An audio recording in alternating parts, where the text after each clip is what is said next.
어부되게 하리. 사람을 살리네 어부.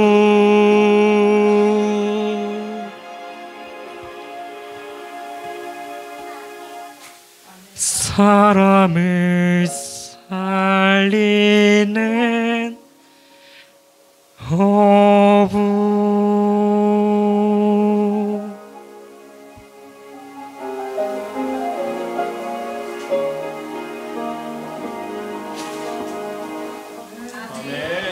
하나님께서는 아브라함에 대하여 내 앞에 행하여 완전하라라고 말씀하셨어요.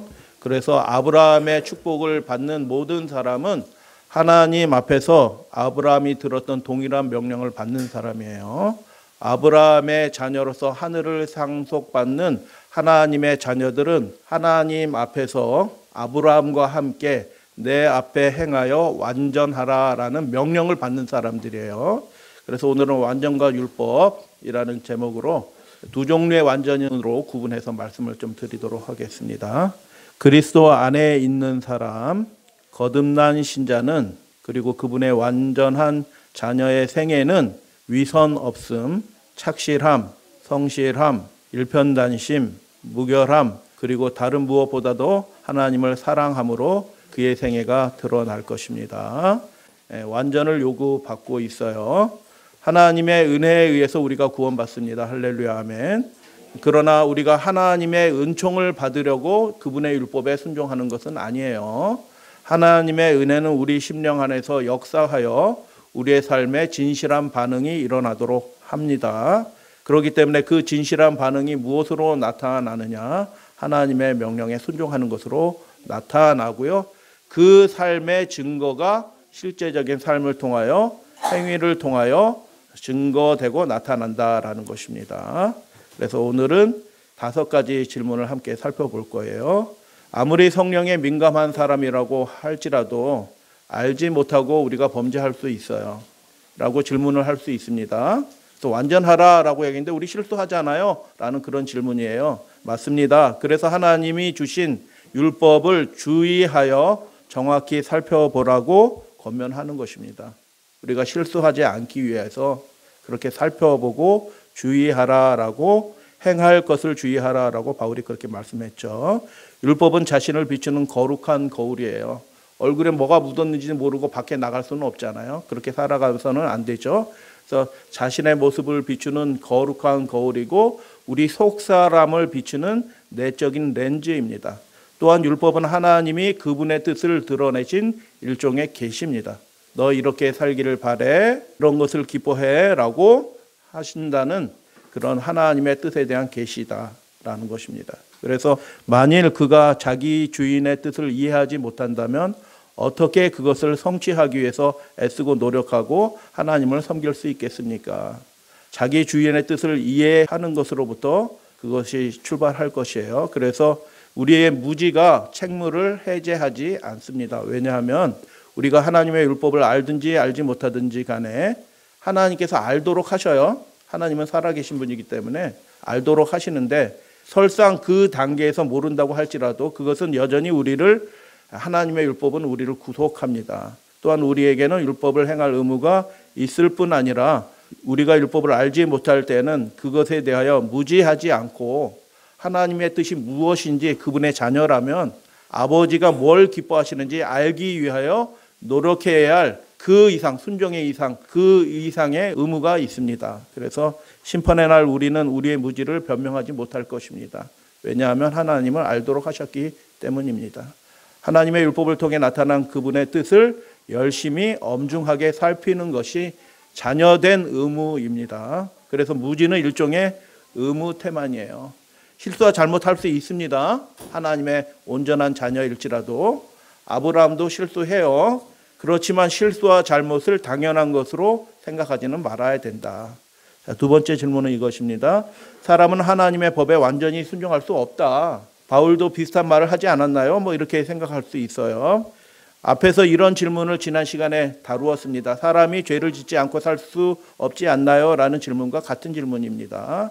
거듭난다, 중생한다라는 말의 의미를 다시 한번 생각해 볼 필요가 있어요. 하나님의 율법에 완전히 순종하는 것이 불가능하지 않나요? 세상 사람들은 새 사람이 되었다라고 말하면 그 사람 정신 차렸어 라고 그렇게 이해합니다. 근데 하나님을 믿는 믿음 안에서 새 사람이 되었어 라고 하면 그런 의미가 아니에요.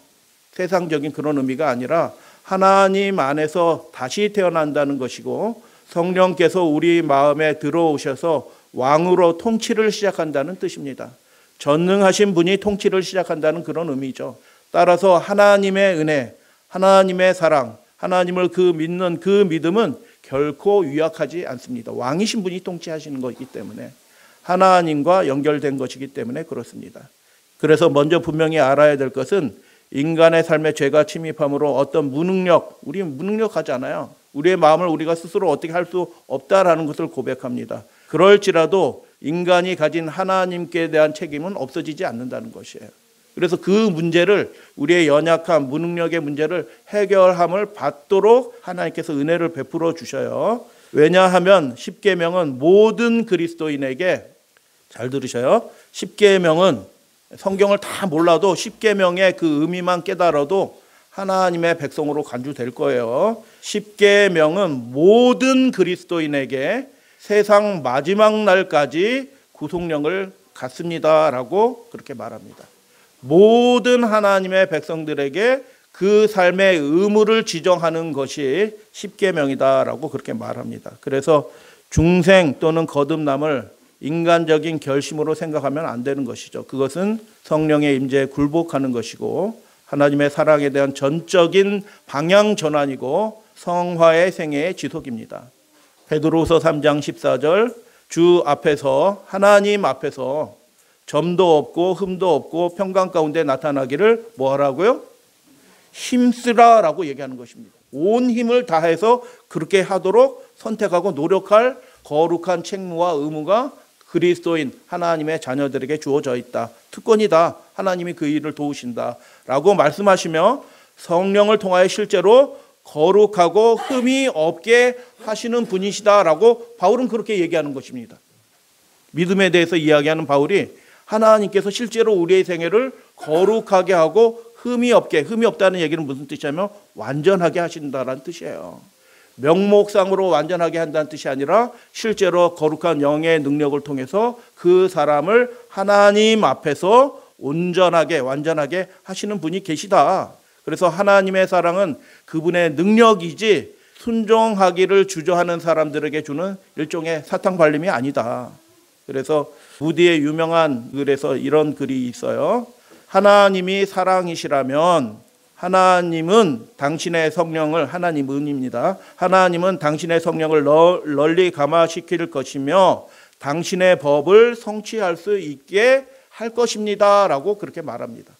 하나님이 법도 주시고 무엇도 주시냐 하면 성령까지 주셔서 그 법을 실제로 성취할 수 있도록 하나님이 하실 것입니다. 아까 에베소 말씀과 동일한 거예요. 그래서 완전한 순종을 대권을 가지신 하나님의 도우심과 연결시켜서 생각하셔야 됩니다. 프레스톤이라는 목사님은 이렇게 기록했어요. 불꽃이 기름으로 타오르듯이 혹은 동물이 먹이를 먹고 살듯이 인간은 하나님의 계명들을 순종함으로 삽니다. 즉 이 영적인 삶, 이 은혜의 삶은 계명을 순종하는 삶을 뭐라고 설명해요? 성경도 그러고 이 청교도들 모든 목사님들이 다 동일한 입장이에요. 이 은혜의 삶이라고 얘기해요. 은혜의 삶은 하나님의 계명을 행함으로 지탱이 되는 것입니다. 그 은혜 가운데 있다라는 증거가 무엇이냐? 그가 하나님의 계명을, 하나님의 법을 즐겨 순종하기를 기뻐한다. 그것이 그 사람이 하나님의 그 은혜 안에 있다는 증거이다라고 그렇게 말하는 것입니다. 이에 반해 하나님의 계명들의 길에서 벗어나 죄에 빠진 모든 행위들은 물 밖으로 나온 물고기의 행위와 같아서 모든 동작이 다 죽음에 이르는 그런 행위가 될 것입니다. 물고기가 물 밖에 벗어나면 자유하다라고 얘기하는 것이 아니라 그가 살도록 하신 하나님의 그 은혜의 범주를 벗어나는 것이다라고 그렇게 말씀을 하는 거죠. 물고기가 물 안에서 살듯이 그리스도인이 그리스도 안에서 그분의 율법 아래서 살아가는 것이 완전입니다. 그래서 그것은 생명이고 즐거운 일이고 은혜의 사건이다라고 말하는 것입니다. 물고기가 물 밖으로 벗어나면 물고기가 살 수 없듯이 인간이 마땅히 행해야 할 완전한 순종을 부정하는 것은 그가 인간임을 부정하는 것이 될 것입니다. 클락슨 목사님 그렇게 말씀하는 거예요. 그래서 완전한 순종을 하나님께서 명령하시고 그것들을 할 수 있도록 도와주시고 그 완전한 관계 속에서 우리가 생명을 누리게 된다라는 것입니다. 사람은 하나님의 법을 완전히 순종할 수 없다라고 막연히 생각하는 바울의 복음을 부분적으로 이해해서 잘못 오해한 사람들은 이렇게 생각하지만 그러나 바울은 우리가 그리스도 안에서 죽었다라고 말합니다. 여러분 죽었다라는 것이 어떤 상태를 얘기하는 거예요? 반쯤 죽고 반쯤 산 것이 아니라 완전히 죽었다라는 것을 의미합니다. 동일한 의미로 바울이 너희는 유혹의 욕심을 따라 썩어져가는 구습을 따르는 옛 사람을 어떻게 하라고요? 벗어버리라라고 얘기했는데 반쯤 벗어버리라는 것이 아니라 완전히 그 옛 사람의 모습을 청산해라라고 그렇게 요구를 하는 거죠. 믿음의 사람들이 이것이 가능한 것이에요. 반쯤 벗어버리라고 한 것이 아니라 완전히 벗어버리라고 한 것입니다. 신자는 그런 욕심에서 완전히 죽은 것으로 간주됩니다.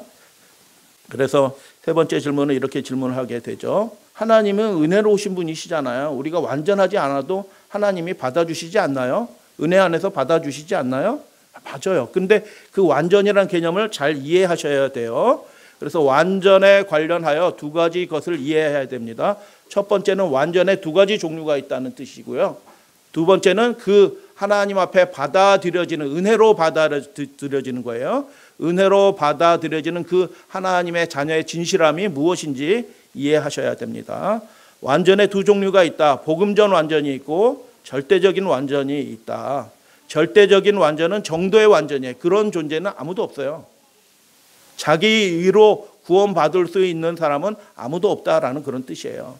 절대적인 완전에 도달했다라고 주장하는 사람은 그리스도를 땅으로 끌어내리는 사람이 될 것입니다. 그러면 복음적 완전은 무엇일까요? 한 사례를 누구의 사례를 통해서 보게 되냐면 하나님의 마음에 합한 자로 인정을 받았던 다윗을 통해서 보게 됩니다. 다윗이 하나님의 사람을 통해서 내가 그 사람이다라고 죄를 지적받았을 때 그의 반응이 무엇이었을까요? 그 늑수구리한 힘없는 한 하나님의 사람이 와서 당신이 그 죄를 범했습니다라고 지적했을 때 왕인 보좌에 앉아있는 그 밑에 수하의 군사들과 장군들이 잔뜩 있는 그 다윗 왕이 뭐라고 얘기했을까요? 그 순간에 놀라운 얘기입니다. 내가 여호와께 죄를 범하였노라라고 시인합니다. 이 장면은 여러 신하와 장군들이 있는 곳에서 이루어진 것으로 보입니다. 그가 구석등에서 하나님 제가 하나님께 범죄했어요 이렇게 얘기한 것이 아니라 지적받았을 때 그 많은 신하들이 있는 곳에서 다윗이 뭐예요? 내가 여호와께 범죄하였습니다라고 시인한 거예요. 그 장면을 시편 51편에 그가 하나님을 향한 고백의 회심의 노래로 기록을 해놨죠. 그 노래를 읽어보면 탄식과 슬픔과 절망이 가득합니다. 그리고 그것에 끝나는 것이 아니라 하나님이 나를 새롭게 하실 수 있습니다라고 간구하는 노래예요. 그래서 뭐라고 다윗이 기록을 했냐면 나를 붙들어 주세요라고 그렇게 기도하는 것입니다. 나를 붙들어 주세요. 어떤 질문에서 배경에서 지금 다루고 있어요? 은혜로 받아들여지지 않나요? 라고 얘기하는 장면이에요. 나를 붙들어 주세요 라고 말하면서 그리하시면 내가 범죄자에게 연약한 사람들에게 주의 도를 가르칠 것입니다. 그리고 죄인들이 주께 돌아올 것입니다 라고 얘기하는 것입니다. 그리하면 내가 하나님의 도를 가르칠 것입니다. 그리고 많은 사람들이 하나님께로 돌아올 것입니다. 그래서 하나님의 은혜를 받은 사람은 그리하면 완전히 다른 삶을 살게 된다라는 그런 뜻이에요. 그래서 다윗에게 볼 수 있듯이 복음전 완전은 우리의 실패에 대한 경건한 슬픔과 마음의 비탄을 가지고 그리스도께서 우리의 불완전한 성취들을 우리가 하나님 앞에서 제물로 드릴 만한 완전한 그것들은 없어요. 불완전한 성취들을 능히 받아주시리라고 생각하면서 순종하려는 진실한 열망과 진지한 노력을 동반합니다. 은혜가 이것을 이루게 된다라는 뜻이에요. 하나님이 이런 죄도 용서해 주시는구나. 다윗이 살인죄도 범하고 간음죄도 범하고 거짓 증거를 도모하는 그런 죄도 범하였지만 하나님이 그런 죄도 용서하시구나라는 그 은혜를 경험했을 때 다윗이 완전히 새로운 삶을 살게 되었다. 그래서 바울은 이렇게 권면합니다. 죄와 상관없이 살려는 그분의 명령에 순종하려는 그런 사람들의 강렬한 반응을 죄와 피 흘리기까지 대항하면서 싸우라라고 그렇게 말하는 것입니다. 용납하지 않는 것이죠. 하나님을 슬프시게 하는 그런 삶을 우리의 삶에 용납하지 않는 그런 철저한 순종을 바울은 요구하였습니다. 그래서 피 흘리기까지 대항하면서 싸우는 것이 뭐예요? 로마 시대 글라디에이터잖아요. 검투사들이에요. 경기장에 나와서 서로 죽을 때까지 싸우는 거예요. 그래서 검투사를 빗대어 묘사했습니다. 죄가 죽든지 내가 죽든지 하는 것입니다. 성령의 강권하심 안에서 따라서 행하게 되면 우리가 그리스도 안에 있게 되는 것이고 그것이 복음적 완전이라고 할 수 있습니다. 그래서 이 완전은 자기중심적인 인간적인 수준의 완전이 아니죠. 성경이 마음의 착실함과 참됨과 진실함이라고 생각하는 그런 부주의한 태만함이 없는 완전입니다.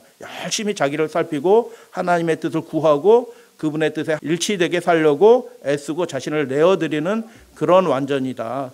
그 완전에는 우리가 넉넉히 하나님의 도우심으로 도달할 수 있다라고 그렇게 그린햄 목사님은 말하는 것입니다. 그래서 복음적 완전은 그래서 참된 그리스도인의 생애의 진실함과 관련이 되어 있어요. 그러면 하나님께 연락되는 진실함은 무엇이냐? 변화를 기대하는 진실함이에요. 더 높은 부르심에 응답하는 진실함인 것입니다. 그래서 명시적인 명령이 있어요. 내 부모를 공경하라. 예, 아니오로 대답할 수 있습니다. 안식일을 기억하여 거룩히 지키라라고 하셨으니 당연히 사람의 계명을 따르는 그런 안식일이 아니라 하나님의 명령을 따라 안식일을 준수해야 되는 것입니다. 만일 밧세바와 관련하여 범죄한 그 죄를 다윗이 회개하였다고 하면서 동일한 죄를 다음에 또 범하였을 수 있을까요? 그런 일은 가능하지도 않아요. 그래서 하나님 앞에 연락되는 진실함은 뭐냐면 하나님의 말씀과 명령에 진실하게 살려고 그렇게 애쓰는 것이에요. 그래서 그 진실함은 주관적인 느낌이 아니라 하나님의 명령에 일치하게 살려고 하는 율법에 지시하는 바에 따라 완전히 순종하며 살려고 하는 그런 진실함이다. 그래서 이 진실함은 이런 용어들과 관련되어 있다라는 것을 말씀을 드려요. 위선 없음, 착실함, 성실함, 일편단심, 무결함, 다른 무엇보다도 하나님을 사랑하는 것, 이게 진실함이다라는 것이에요.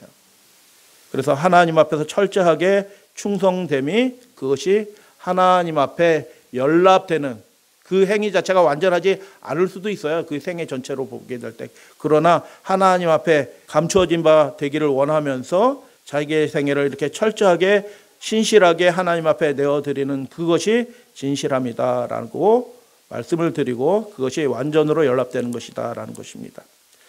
따라서 세상 욕심에 사로잡혀 살면서 짐짓 죄를 그냥 계속 범하면서 실수와 연약함을 그리고 허물이 여전히 있음에도 불구하고 그런 것을 당연한 것으로 여기면서 애통해하지도 않아요. 애통해하지 않고 내 마음을 하나님이 아실 것이라고 생각하는 것은 진실함이 아니라 자기 기만이다. 그래서 정리를 드리면 이 세 번째 질문 정리를 드리면 완전에는 두 가지 종류가 있다. 복음적 완전이 있고 절대적인 완전이 있다. 하나님이 내 앞에 행하여 완전하라라고 얘기하는 것은 절대적 완전을 이야기하는 것이 아니에요. 그 복음적 완전은 부분적인 완전이에요. 하나님의 은혜가 필요한 완전이다라는 그런 뜻이에요. 그러나 이 부분적인 완전이라고 해서 그 생애가 오락가락하는 그런 완전은 아니다. 죄와 연약함에 대한 경건한 슬픔이 있고 하나님의 뜻을 온전히 실천하고 순종하라는 진실한 열망과 진지한 노력을 동반하는 완전이다. 그래서 바울은 검투사에 얘기한 겁니다. 부주의한 태만함이 없는 진실함, 그 완전에 우리는 도달할 수 있다라고 말하는 것이고 하나님은 그렇게 요구하신 것입니다. 그럼 진실함은 무엇일까요? 율법이 지시하는 바에 따라 완전히 순종하는 상태가 진실한 것입니다. 하나님의 명시적인 율법 이렇게 하라고 명령하셨음에도 불구하고 그걸 행하지 않아요. 그러면 그건 진실한 게 아니죠. 어떻게 하든지 순종하려고 애쓰고 기도하고 하나님께 은총을 구하는 상태가 진실함인 거죠. 그 상태는 위선 없음, 착실함, 성실함, 일편단심. 그래서 일편단심, 사랑의 관계는 그런 것이죠. 무결함, 무엇보다 그래서 그분을 더 사랑하는 것으로 철저한 충성으로 나타나게 되고 그 진실함이 하나님 앞에 완전한 것으로 연합이 되는 것입니다.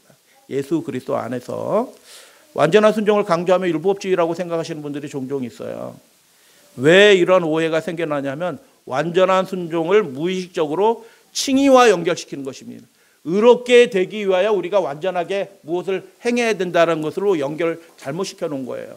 우리는 의롭게 되기 위하여 우리가 완전하게 살려고 노력하는 존재가 아니에요. 하나님의 은혜로 우리가 의롭다함을 받았고 그분의 자녀로 영접되었기 때문에 그 은혜에 감사해서 그분 안에서 순전하게 살려는 열망으로 살아가는 것이 그게 그리스도인의 완전입니다. 그렇기 때문에 잘못 오해한 거죠. 하나님의 은혜로 자녀게 된 신자는 이제는 더는 결코 그런 방식으로 언약의 방식으로 의와 생명의 칭의를 모색하지.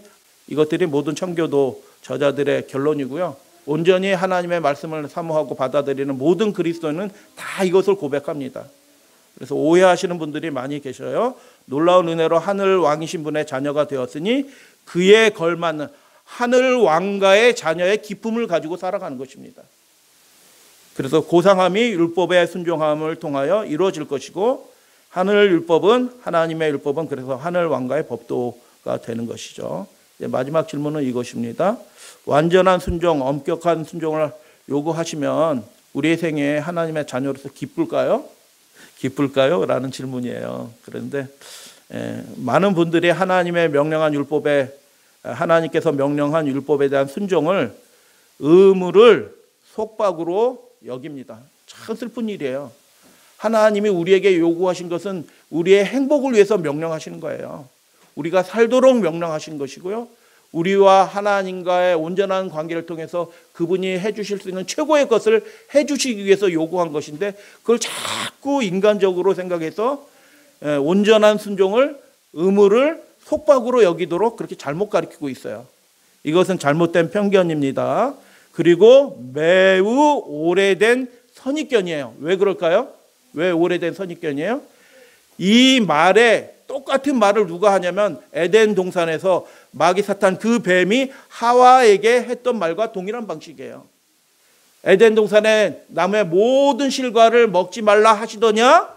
이렇게 해가지고 그것을 마치 속박처럼 여기도록 부자유처럼 제한처럼 여기도록 하는 그런 마귀의 논리가 마귀의 생각이 그것입니다.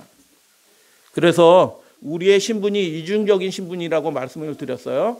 우리는 하나님의 자녀입니다. 할렐루야 아멘. 그분의 은혜 가운데서 우리는 그분의 자녀예요. 동시에 우리는 그분의 피조물로서 어떻게 해요? 그분의 종입니다. 이중적인 성격이 있어요. 그래서 도덕적 책임은 매우 엄격한 복종을 요구합니다.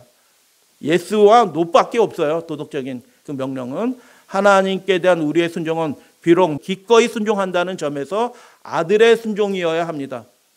아들의 순종이 그렇게 되잖아요. 그분이 우리를 사랑하셨기 때문에 기꺼이 이 정도야 내가 못할 거 없습니다 하고 하나님께 기꺼이 순종하는 것입니다.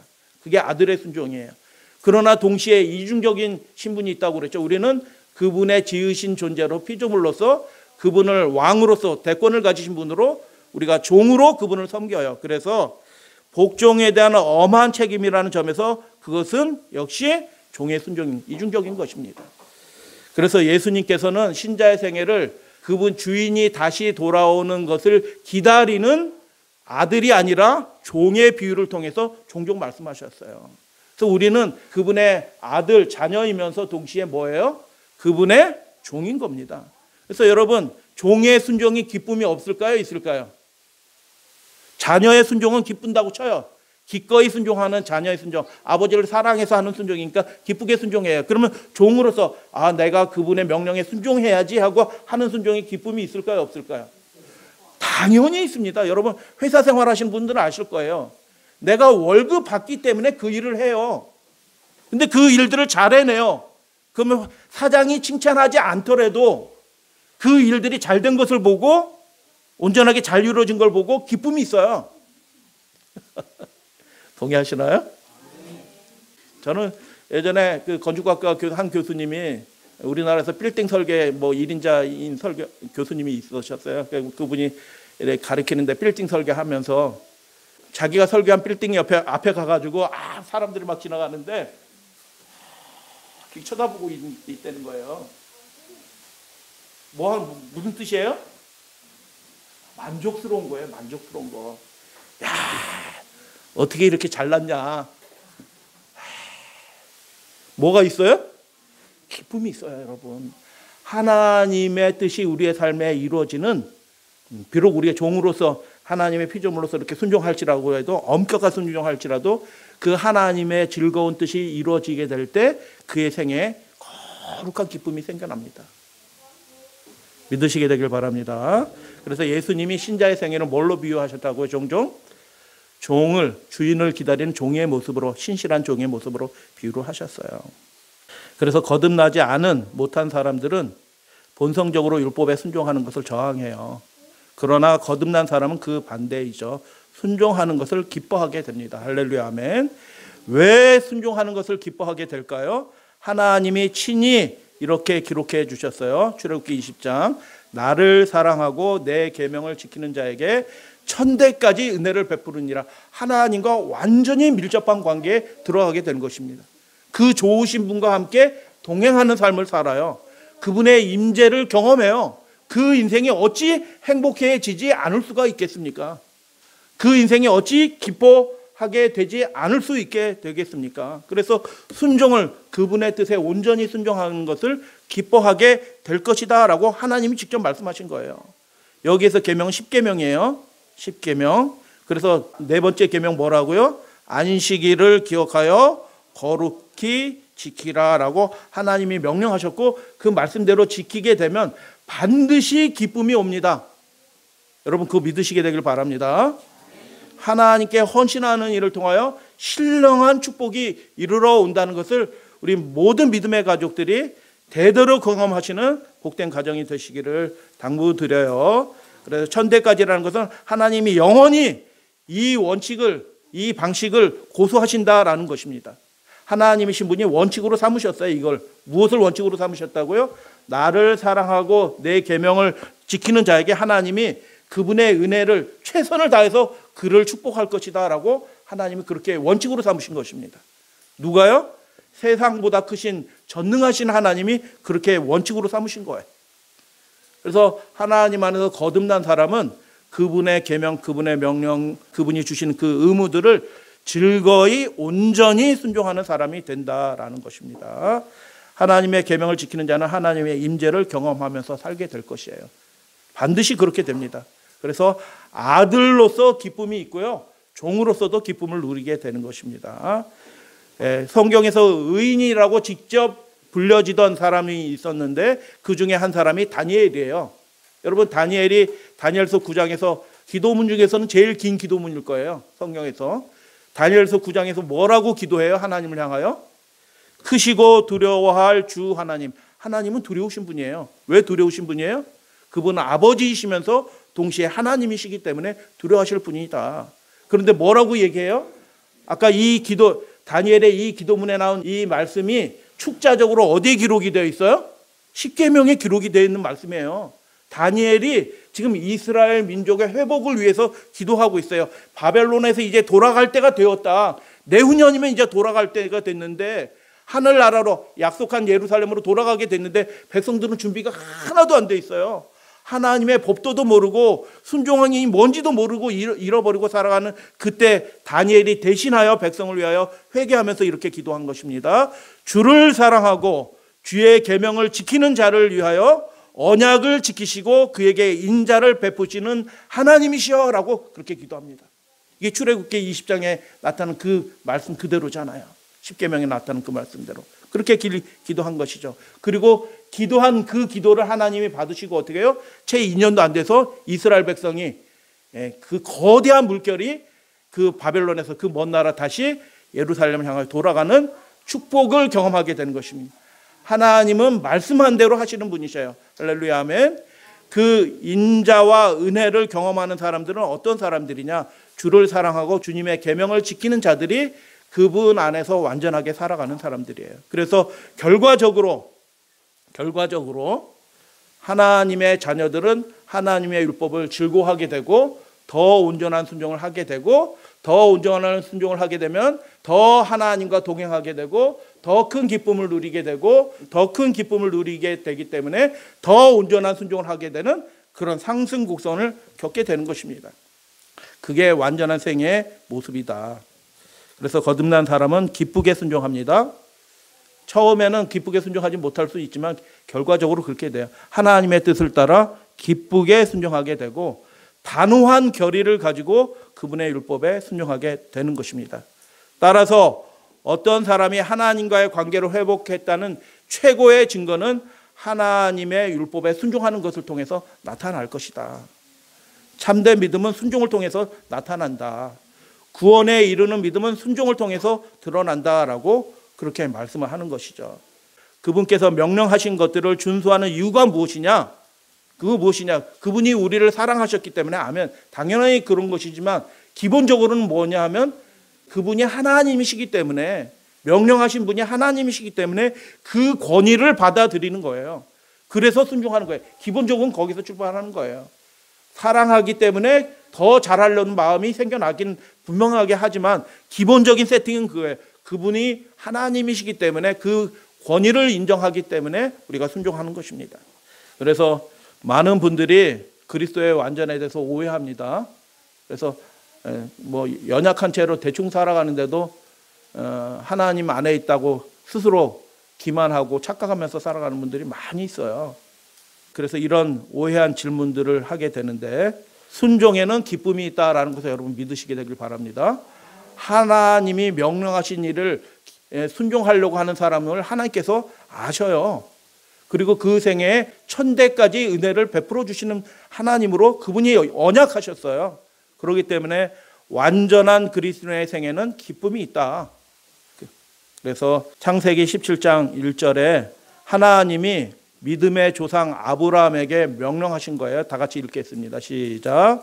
나는 전능한 하나님이라 너는 내 앞에서 행하여 완전하라. 그렇게 하시게 되길 바랍니다. 그리고 하나님이 솔로몬이 그 성전을 완공하고 하나님 앞에 제물을 드려서 하나님 앞에 서원할 때 하나님 앞에 서원하는 그 기도를 하나님이 불로 연락을 하셔요. 그들이 불질른 게 아니고요. 제단에 그들이 불질러서 제물을 태워 올려드린 게 아니고 제물을 올려드렸는데 하늘에서 불이 임하여 그 제물을 받으셨어요. 이 얘기는 무슨 뜻이냐면 그 솔로몬의 언약의 그 기도를 하나님께서 받으셨고 그대로 행하시겠다라고 하나님이 약속하신 거예요. 그때 열왕기상 8장에 솔로몬이 뭐라고 하나님과 언약 약속하냐면 그런즉 같이 읽습니다. 시작. 그런즉 너의 마음을 우리 하나님 여호와께 온전히 바쳐서 완전하게 하여 오늘과 같이 그의 법도를 행하며 그의 계명을 그게 완전인 것입니다. 그래서 하나님은 내가 거룩한 것처럼 너희도 거룩하라고 명령하시는 분이고 아브라함에게 내 앞에 행하여 완전하라라고 명령하시고 우리를 그렇게 하도록 도우시는 분이셔요. 전능하신 분이 도우시고 어떻게 해요? 그것에 기쁨이 있도록 하나님이 임재하셔요. 신령한 기쁨을 누리게 합니다. 이제 정리합니다. 그래서 복음적 완전은 절대적 완전, 정도의 완전이 아니에요. 죄와 연약함에 대한 경건한 슬픔을 가지고 하나님의 뜻에 온전히 순종하려는 진실한 열망과 진지한 노력을 동반하게 됩니다. 왜요? 그분이 나를 위해서 죽으셨고 그분은 나의 아버지시니 어떻게 해요? 그런 노력이 생겨나게 된다. 우리는 그렇게 될 수 있다라고 하나님이 명령하신 거예요. 그래서 진실함이 필요한데 하나님 앞에 연락되는 그 진실함은 주관적인 느낌이 아니라 하나님의 말씀, 그분의 율법에 온전히 순종하는 상태이다. 그 온전히 완전하게 순종하는 상태가 완전인데 그 완전이 무엇으로 설명될 수 있나? 위선 없는 것이다. 착실한 것이다. 성실한 것이다. 일편단심이다. 무결함이다. 여러분 하나님께 충성했는데 야 이거 내가 잘하면은 이게 돈도 좀 생기지 않을까? 이거 잘하면은 누구한테 잘 보여가지고 내가 어디 좋은 자리를 좀 얻지 않을까? 이렇게 하는 그런 것이 아니라 무결함이에요. 무결함. 그분께 순종하는 것 자체가 즐거운 것이에요. 그것이 목적인 무결함이에요. 완벽하다라는 의미에서 무결함이 아니라는 뜻이에요. 그렇게 그분을 말씀에 순종하는 것이 동기가 돼서 순종하는 그런 무결함, 그리고 무엇보다도 하나님을 사랑함으로 철저한 순종으로 그 진실함이 나타난다. 우리 믿음의 가족들의 생애가 하나님 앞에서 이렇게 온전한 것으로 간주돼서 하나님의 놀라운 축복을 받으시는 우리 믿음의 가족들 되시기를 당부드리면서 말씀을 마칩니다.